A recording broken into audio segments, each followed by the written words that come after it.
제가 새벽에 시간이 제가 설교할 기회를 가질 때마다 요즘은 이 예수님의 행적에 대해서 이렇게 설교를 하고 있습니다. 저는 이렇게 금요 기도회나 또 수요 예배 또 제가 이렇게 설교가 주어질 때마다 이렇게 새벽 예배 때 묵상한 것들을 나누는 것이 좀 기쁨이 되더라고요. 설교한 후에 새벽에 설교한 후에 자리에 앉으면 더 그 말씀을 더 깊게 하나님께서 묵상하게 하시기 때문입니다. 오늘도 새벽에 우리가 묵상했던 그 말씀 가운데 예수님이 첫 번째 행하셨던 표적을 우리가 함께 보고자 하는데요.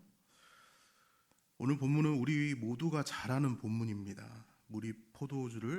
예수님이 물을 포도주로 변하게 하시고 결국 이 물이 포도주로 변한 것 때문에 실패로 돌아가려고 했던 결혼 잔치가 성공적으로 돌아가는, 기쁨이 넘치고 흥이 넘치는 그런 잔치, 성공적인 잔치로 이끌었던 이 이야기를 통해서 오늘 이 말씀을 붙들고 우리가 같이 기도하고 나아가면 하나님께서 우리의 기도 가운데 놀라운 은혜를 주시라 믿습니다. 오늘 이야기는 여러분 다 알다시피 갈릴리 가나 아주 작은 동네에서 시작합니다. 이 작은 동네에 결혼식이 있었습니다.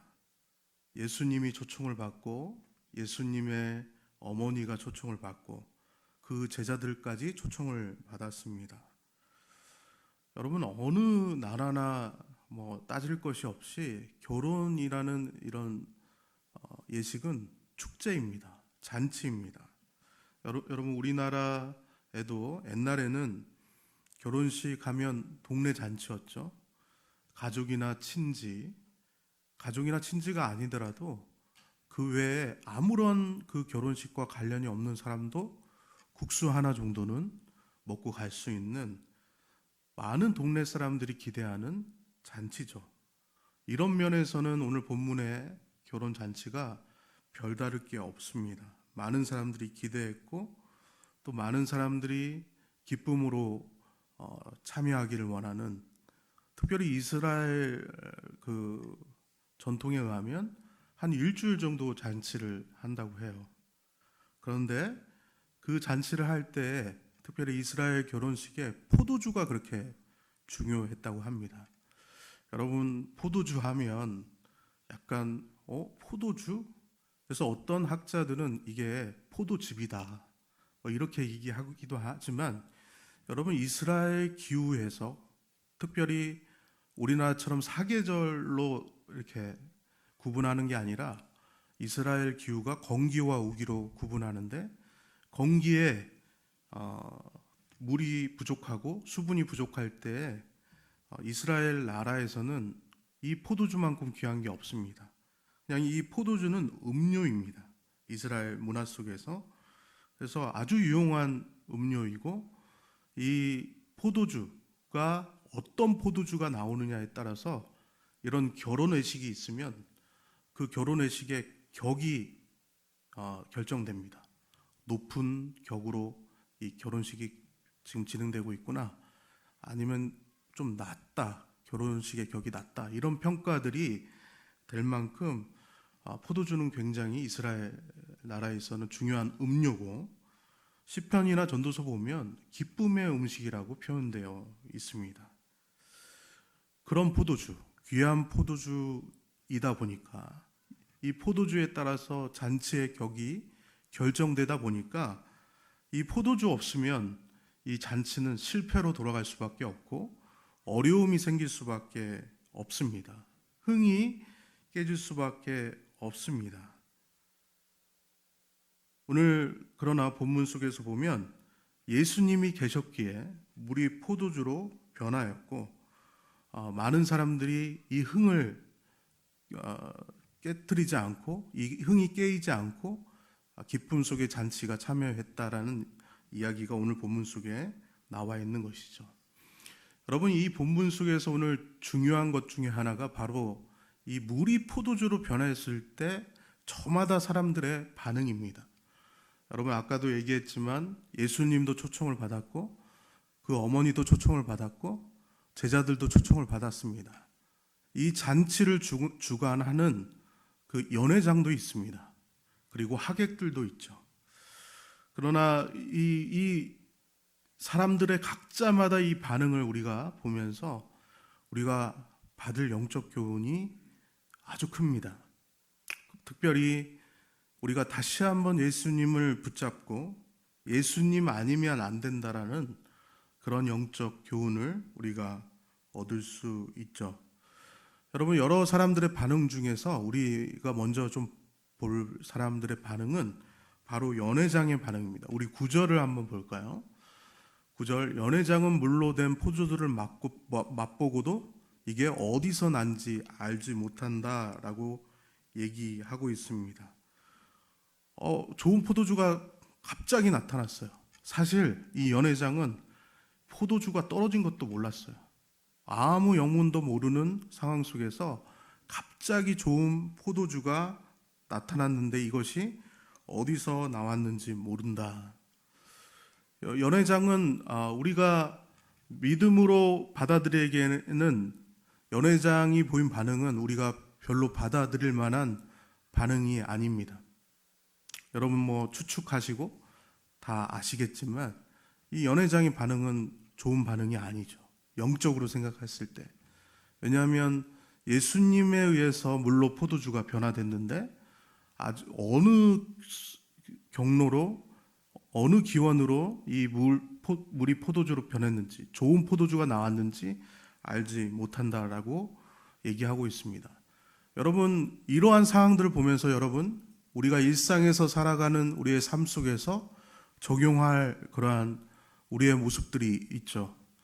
여러분 좋은 포도주만 우리가 보아서는 안 된다는 것입니다. 여러분 제가 오늘 설교의 제목도 물이 포도주로라고 해서 물과 포도주를 강조했는데요. 여러분 저도 그렇게 제목을 지었지만 여기서 강조하는 것은 좋은 포도주를 강조하는 것이 아닙니다.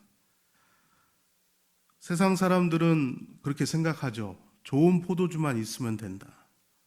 나의 인생에 좋은 포도주 같이 내가 성공하면 돼. 내 인생이 안정 있는 삶만 살아가면 돼. 고통 없이, 어려움 없이 그냥 잘 살아가면 되지. 그리고 많은 사람들에게 존경받고 사람에게 해끼치지 않고 나름대로 다른 사람에도 해끼치지 않지만 나도 존경을 받는 그런 괜찮은 삶만 살아가면 되는 거 아닌가라고 생각할 수 있습니다. 어느 정도 노후 대책이 있고 내가 죽기까지 안정이 보장돼 있으면 그걸로 족한 거 아닌가 그렇게 생각을 합니다. 여러분 이러한 생각은 신앙을 가진 사람들도 그렇게 생각을 하죠. 그러나 그것만으로 지금 좋은 포도주가 나온 것만으로 지금 이 본문은 얘기하고 있는 것이 아닙니다. 제가 주일학교를 이렇게 예배 가운데 어떤 그 주일학교를 사역할 때 어떤 본문을 가지고 내가 이런 질문을 했는지는 기억이 잘 안 나는데 여러분 부자는 어떤 사람입니까? 라고 질문을 했더니 어떤 친구가 손을 딱 드는 거예요. 어떤 아이가 손을 들더니 강남의 똘똘한 한 채 그리고 언제든지 찾아 수 있는 계좌에 1억 원 있으면 부자입니다. 라고 대답을 했어요. 여러분 어때요? 요즘 세상 사람들이 생각하는 안정된 삶 맞죠? 부자의 삶 맞죠? 그거 누가 알려줬어? 물어보니까 아빠가 알려줬대요. 여러분 그 친구의 그 아이의 아주 거침없는 대답에도 내가 깜짝 놀랐는데 여러분 그 아빠가 여러분 누구이냐면 그 당시에 제가 사역했던 담임 목사님이셨습니다. 예. 여러분 웃자고 얘기한 건데 여기서 안 웃으면 안 되는데 어쨌든 제가 재미있는 얘기를 잘 못하나 봐요. 어쨌든 이런 상황, 이런 안정된 삶이 교회 안에도 들어와서 그 안정된 삶만 추구하는 그런 상황. 야, 좋은 포도주가 있고 흥이 있고 이 좋은 포도주가 기쁨이 되고 뭔가 내 삶의 활력소가 되는 그런 삶을 지금 본문은 얘기하지 않죠. 오늘 본문은 첫 번째 기적, 요한복음에서 얘기하는 7가지 기적 중에 첫 번째 기적이라고 얘기하고 있습니다. 여러분, 쉽게 얘기하면 요한복음은 7가지 기적이 펼쳐져 있어요. 첫 번째 기적이 오늘 가나의 혼인잔치이고, 두 번째 표적은 헤롯 안디바의 신하의 아들이 치유되는 것입니다. 세 번째 기적은 38년 된 병자가 고쳐지는 사건이고, 네 번째 기적은 오병이어의 사건입니다. 다섯 번째는 예수님께서 무리를 걸으신 사건, 여섯 번째는 태어날 때부터 소경된 자가 그 눈이 치유되는 사건입니다. 일곱 번째는 나사로가 살아나는 사건입니다. 여러분, 이런 이 요한은 7가지 이 표적들을 일부러 열거해놨어요.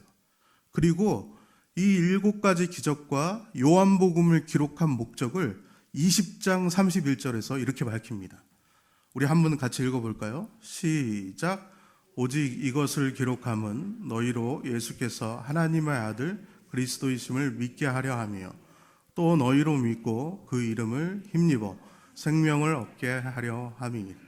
여러분, 오늘 이것을 기록함은 이 7가지 표적도 함께 요한복음 쓴 목적은 예수께서 하나님의 아들 그리스도이심을 믿게 하려고 요한복음에 쓰여졌다는 것입니다.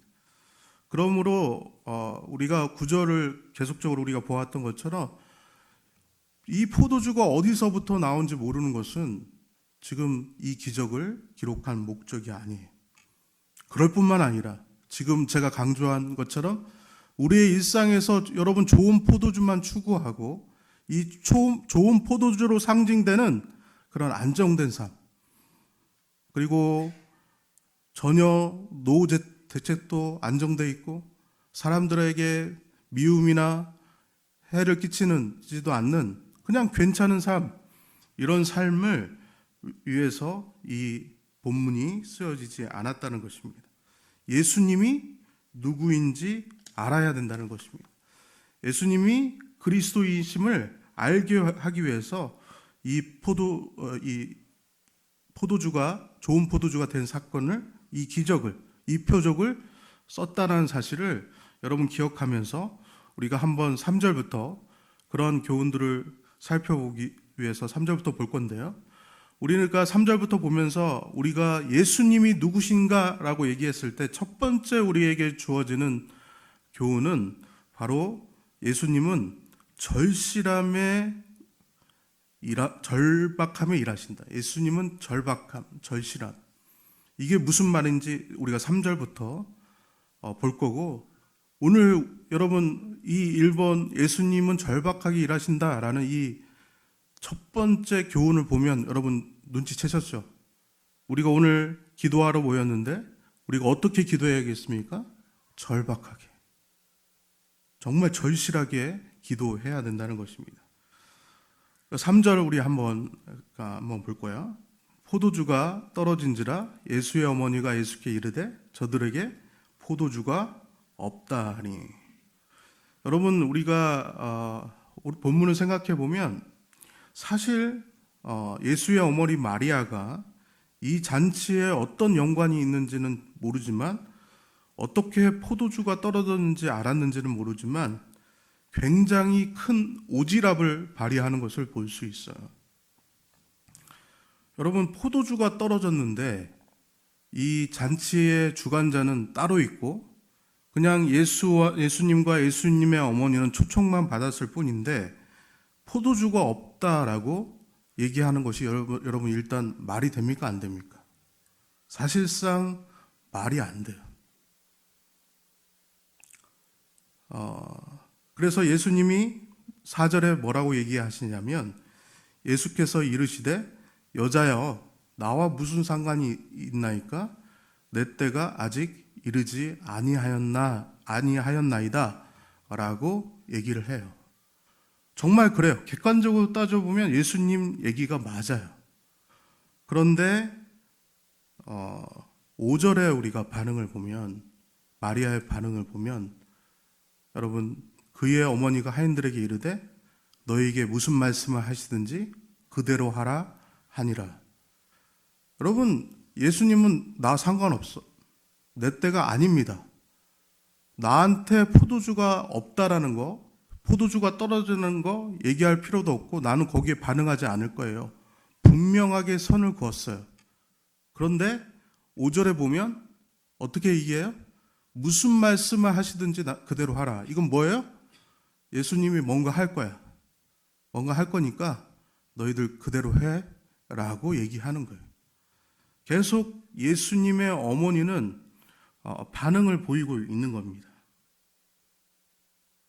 여러분, 오늘 이 3절과 4절과 5절의 교훈을 통해서 우리가 오늘 어떻게 기도해야 되는지 아주 큰 교훈을 얻을 수 있는데요. 먼저 3절에서 포도주가 없다라고 얘기를 하죠. 여러분, 기도는 바로 이런, 간단하게 얘기하면 그냥 예수님께 말하는 거예요. 뭐가 필요한지. 예수의 어머니가 포도주가 없다라고 그냥 얘기합니다. 다른 거는 없어요. 여러분의 마음 중심에 말하고 싶은 것을 오늘 이 자리에서 말하는 것입니다. 여러분, 물론 여러분 이 자리에 여러분 지금 말씀을 듣고 있고 우리가 같이 찬양을 했고 말씀을 듣고 찬양하기 위해서 이 자리에 나온 건 맞지만 오늘 기도의 중요한 우리 금요 예배의 중요한 타이틀은 금요 기도회예요. 우리가 수요일이나 주일날 예배가 끝나고 나서 그냥 개인 기도 시간이 주어지지 않죠. 그러나 금요 기도회에만은 개인적인 시간이 주어져요. 여러분, 그럴 때 여러분 어떻게 기도해야 됩니까? 3절에서 예수님의 어머니가 오지랖을 발휘하긴 했지만 예수님께 얘기한 거예요. 정말 자신의 필요를 얘기하는 거였어요. 예수님, 저는 실패했습니다. 예수님, 저는 외롭습니다. 예수님, 저는 돈이 없습니다. 예수님, 저는 아픕니다. 등등의 그냥 얘기하는 게 기도라는 것을 우리가 볼 수 있습니다. 여러분, 찬양 가운데 이런 찬양이 있죠. 시험, 걱정, 근심, 괴로움 없는 사람 누군가. 그 다음 구절이 중요하죠. 부질없이 낙심 말고 기도드려 아뢰세. 여러분, 시험, 걱정, 근심 없는 사람은 누구입니까? 없어요. 다 이 자리에 기도 제목들을 가지고 이 자리에 나왔어요. 여러분 마음에 있는 것을 얘기하는 것입니다. 그랬을 때 여러분 예수님의 반응이 오늘은 조금 아쉽습니다. 냉정해요. 나와 무슨 상관이 있냐. 아직 내 때가 이르지 못했다. 여러분, 포도주가 없다는 반응에 예수님이 상관이 없다 라고 얘기를 했는데, 여러분 이런 냉담함, 여러분이 기도로 나아가는 가운데 여러분 혹시 그 기도 가운데 하나님의 반응도 냉담할 때가 있어요. 그러나 이 냉담함도 여러분 메시지예요. 메시지. 오늘 본문에서 이루어지는 사건들을 보면 이 냉담함도 하나님의 응답 없음도 메시지가 될 수 있구나라는 것을 우리가 느낄 수 있죠. 여러분, 오늘 본문과 비슷한 상황들이 펼쳐지는 사건 중에 하나가 그 수로보닉의 여인, 여러분 아십니까? 이 여인이 자기 딸 때문에 예수님께 나올 때 예수님 뭐라고 얘기하세요? 나는 너 이방인 취급 안 해. 나는 이방인을 개라고 생각하는데 개한테 어떻게 떡을 줄 수 있어? 라고 얘기를 했을 때 지금 수로보니게 여인이 뭐라고 얘기합니까? 저 개 맞습니다. 저 이방인 맞아요. 그런데 상에서 떨어지는 부수기를 뭐가 먹는다고요? 개가 먹는다고요. 여러분, 예수님이 왜 이렇게 하셨어요? 왜 이렇게 하셨어요? 여러분, 예수님이 절실함을 끌어내는 겁니다. 예수님에 대해서 어떻게 반응하는지 더 믿음으로 반응하도록 더 끌어내는 거예요. 나중에 칭찬하시죠. 이 여인의 믿음을. 이 여인이 상에서 떨어지는 부스러기도 개들이 먹나이다. 이 고백에 예수님이 그 딸을 고쳐주시죠. 오늘도 마찬가지입니다. 오늘도 예수님이 이렇게 말씀하시지만 분명히 예수님의 어머니 마리아는 예수님이 반응할 것을 알았어요. 그 근거가 바로 5절에 있는 것이죠. 5절에 어떻게 합니까? 예수님이 뭘 말씀하시든지 그대로 하라라고 얘기하고 있기 때문입니다. 여러분, 너가 무슨 근거로 나한테 지금 기도해? 지금 여기서 우리가 4절 가운데 좀 자세히 살펴보면 예수님이 이르시되 여자여 나와 무슨 상관이 있나? 여러분들이 여러분의 어려움을 아뢰고 여러분들의 그러한 기도를 아뢰면서 나아갈 때 예수님이 너랑 나랑 무슨 상관이 있어? 얘기하면 여러분 어떤 근거로 예수님 앞에 나가실 거예요? 여러분 어떤 근거를 가지고 나가실 거예요? 히브리서 4장 16절에 긍휼하심을 받고 때를 따라 돕는 은혜를 얻기 위하여 은혜 보좌에 어떻게 나아간다고요? 담대히 나아간다. 왜 담대히 나아가요? 우리는 은혜를 받았잖아요. 어떤 은혜를 받았어요? 십자가의 은혜를 받았잖아요. 예수님과 우리와 왜 관계가 없습니까? 예수님이 우리를 위해서 죽어준 사건이 있는데. 여러분, 우리의 기도 가운데 어떨 때 예수님께서, 하나님께서 냉담하게 반응한다고 할 때 여러분 어떻게 하실 거예요? 어떤 근거로 주님 앞에 나아가실 것이? 어떤 근거로 절박하게 수로보니게 여인처럼 개들도 상에서 떨어지는 부스러기 먹습니다. 저 딸 고쳐주세요. 라고 담대하게 여러분 어떤 근거로 나아가시겠어요? 바로 십자가. 여러분 십자가는 그래서 놀라운 사건입니다. 놀라운 은혜예요. 우리와 예수님과의 관계, 우리와 하나님과의 관계가 너무나도 가깝고 연결되어 있고 명확하고 오늘도 담대히 이 마리아가 예수님께 얘기한 것처럼 너와 나랑 무슨 상관이 있네? 지금 잔치와 이런 무슨 상관이 내 포도주가 떨어졌는데 그게 무슨 상관이 하나? 이렇게 반응하는 마치 수로보니 여인에게 나는 이방인들 돕지 않아. 난 이스라엘 백성 돕는 사람이야. 라고 얘기했을 때 담대하게, 절실하게 정말 예수님이 뭘 원하는지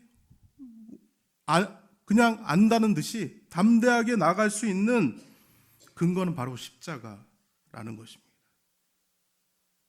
여러분, 오늘 본문에서도 저는 그 절실함을 예수님이 요구하셨고 이 마리아도 그 절실함에 반응했다라는 것이죠. 또 예수님이 얘기한 것이 있습니다. 4절에 내 때가 이르지 아니하였다. 내 때가 이르지 아니하였다. 근데 마리아가 뭐라고 얘기해요? 무슨 말씀하시는지 그대로 알아. 그때는 언제까지든 어떻게 하겠다? 기다리겠다. 하나님의 때에 그렇게 기다려서 하나님이 하시는 그 시간에 하시도록 맡겨드리겠다라고 반응하는 것입니다.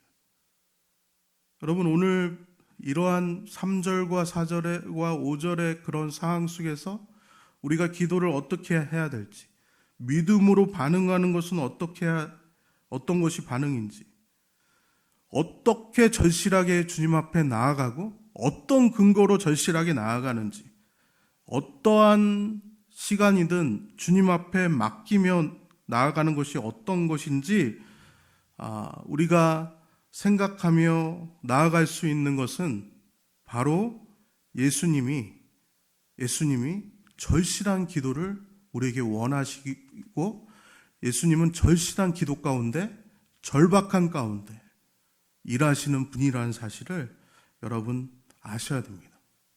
여러분, 그래서 오늘 본문의 주인은 포도주가 아니에요. 좋은 포도주가 나왔다라는 게 본문의 핵심이 아니라, 오늘 본문의 핵심은 뭐예요? 바로 예수님이신 거죠. 그리고 요한복음 20장에서 밝힌 것과 같이 이 기적을 행한 첫 번째 목적은 예수님이 누구인지 알기 위해서요. 여러분, 예수님은 절실함에 반응하시는 분이시라는 사실을 여러분 믿으시고, 오늘 절실함으로 주님 앞에 나아가고, 담대함으로 주님 앞에 나아가고, 맡김으로 주님 앞에 나아가는 여러분들이 되시기를 주의 이름으로 축원합니다. 오늘 이 예수님의 어머니가 믿음으로 반응을 이렇게 보였지만, 믿음으로 반응을 보인 또 한 그룹이 있습니다. 우리가 11절을 보시도록 하겠습니다. 11절을 보면 예수께서 이 첫 표적을 갈릴리 가나에서 행하여 그 영광을 나타내심에 누가 그를 믿었다고요? 제자들이 예수님을 믿었다고요. 여러분, 제자들에게 다가온 것은 바로 예수님, 좋은 포도주가 아니에요. 여러분, 포도주는 또 먹으면 어떻게 됩니까? 없어져요. 영원히 있는 게 아니에요. 그러나 중요한 것은 이 가나의 혼인잔치에 누가 있었다는 거예요? 예수님이 있었다는 거예요. 예수님. 여러분, 11절에서 비춰주는 예수님은 여러분 어떤 분이에요? 여러분, 예수님은 더 좋은 것을 주시는 분이라는 사실입니다. 예수님은 더 좋은 것을 주시는 분이에요. 여러분, 오늘날 한국 교회가 많이 힘들다고 합니다. 어렵다고 합니다. 여러분의 인생도 어떠세요? 여러분의 삶도 어떠세요? 여러분, 이 자리에서 정말 내 인생에 대해서, 내 삶에 대해서 정말 소망과 희망과 감사를 기대하면서 나아가는 분들도 계시지만, 내가 어떤 방향으로 나아갈지 모르겠다, 이런 생각을 하시는 분들도 계실 거예요. 한국 교회가 앞으로 어렵다고 얘기합니다. 그러나 오늘 본문 가운데 예수님은 더 좋은 것을 주시는 분이세요. 여러분, 예수님이 만드신 포도주가 어떤 포도주셨어요? 더 좋은 포도주였어요. 그래서 예수님은 더 좋은 것을 주시는 분이에요. 여러분, 우리가 우리의 인생을 살아갈 때 아까 얘기한 것처럼 우리의 인생은 소망과 희망이 없을지도 모릅니다. 그러나 오늘 본문 속에서 예수님이 우리에게 보이신 모습은 더 좋은 것을 주신다는 것이에요. 여러분, 우리 한국교회의 주인은 누구십니까? 예수님이십니다. 예수님이 이 한국교회를 붙들고 있는 한, 저는 아무리 여러 가지 지표가, 여러 가지 상황들이 한국교회에 대해서 어둡다라고 얘기하여도 예수님이 주인이라면 반드시 결과는 더 좋은 걸로 끝날 줄 믿습니다. 이게 본문에서 얘기하는 거예요. 예수님이 어떤 분이신지, 예수님이 어떤 기도를 들으신지 첫째는 얘기하고 있고, 두 번째는 예수님이 주인이면 결과는 좋을 수밖에 없어요. 더 좋은 것으로 끝난다. 여러분 인생에 대해서 여러분이 인생을 설계해 가신다면 분명 그것은 더 좋은 것을 기대할 수 없는 인생이에요. 그러나 오늘 혼례 잔치에 예수님이 함께 계셨기 때문에 더 좋은 포도주가 나왔다는 것은 바로 예수님께 우리의 삶을 맡길 때, 우리의 인생을 맡길 때, 우리의 모든 것을 맡길 때 예수님이 더 좋은 것을 주시는 분이라는 사실입니다. 그래서 예수님을 기대하면 더 좋은 것이 있다라는 사실을 누가 믿었다고요? 11절? 제자들이 믿었다는 거예요. 제자들이 이 본문에서는 예수님을 바라봤어요. 좋은 포도주 바라보지 않았어요. 그래서 아까 제가 얘기한 우리의 삶에 좋은 포도주를 기대하는 사람들이 있어요. 안정되고 뭔가 나는 좋을 것 같다라는 막연한 기도 속에서 살아가는 사람들이 있어요. 그러나 더 좋은 것을 주시는 분은 누구시라고요? 예수님이라는 사실을 여러분 분명 붙잡으면서 이 저녁에 나아가야 할 것입니다. 여러분, 우리가 마지막 다시 3절을 보면서 우리가 이제 마무리를 할 건데요. 말씀을 마무리할 건데, 아까 3절을 우리가 보았지만 우리 다시 한번 이 말씀을 읽어볼까요? 시작. 포도주가 떨어진지라 예수의 어머니가 예수에게 이르되 저들에게 포도주가 없다 하니. 여러분, 아까 제가 뭐라고 표현했어요? 오지랖. 여러분, 오지랖을 발휘하셔야 돼요. 오지랖을 발휘하세요. 지금 우리의 가장 중요한 기도 제목 가운데 하나가 예수님이 누구신 줄 알아. 예수님이 더 좋은 것을 주시는 분인 줄 아는 사람들 가운데 필요한 게 오지랖이에요. 오지랖. 여러분, 나만 바라보는 게 아니라 이 세상의 지금 형편을 바라보는 오지랖. 지금 예수의 어머니가 뭘 바라봤어요? 지금 자기하고 관련이 없어요. 예수님의 지적이 맞다니까요. 상관이 없어요. 근데 지금 혼주도 아니에요. 잔치를 주관하는 사람도 아니에요. 근데 오지랖을 발휘해요. 어떤 오지랖이에요? 이 본문 속에서 명확히 예수의 어머니가 발휘하는 오지랖은 뭐예요? 어떤 오지랖이에요? 이 혼인 잔치를 성공시킬 수 있는 분은 누구 아니면 안 된다? 이 혼인 잔치를 성공시킬 분은 누구 아니면 안 된다?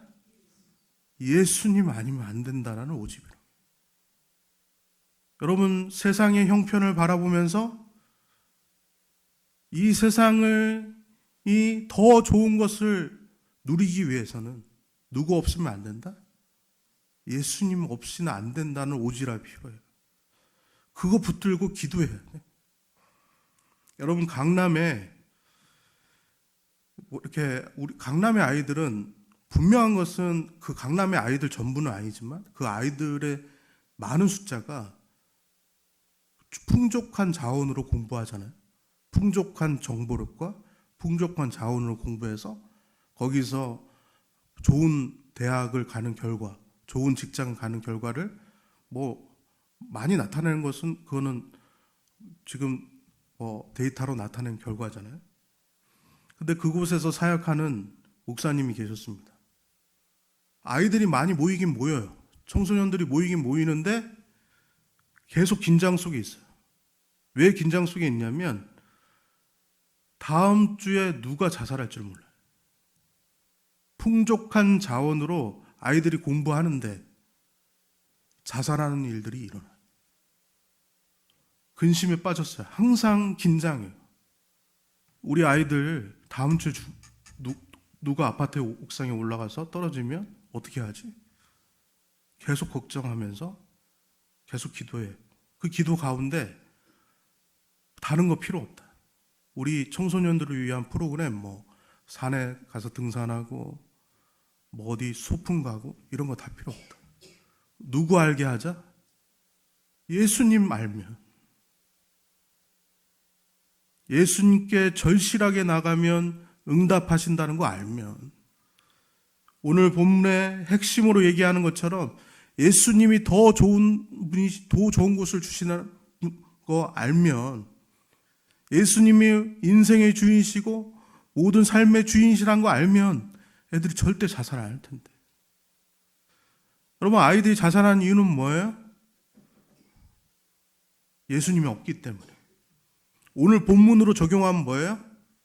좋은 포도주만 추구하는 삶을 살기 때문에 예수님 없이 이게 어디서 나왔는지 모르는 이 좋은 포도주가 어디서 나왔지? 라는 걸 모르기 때문에 죽어가는 거예요.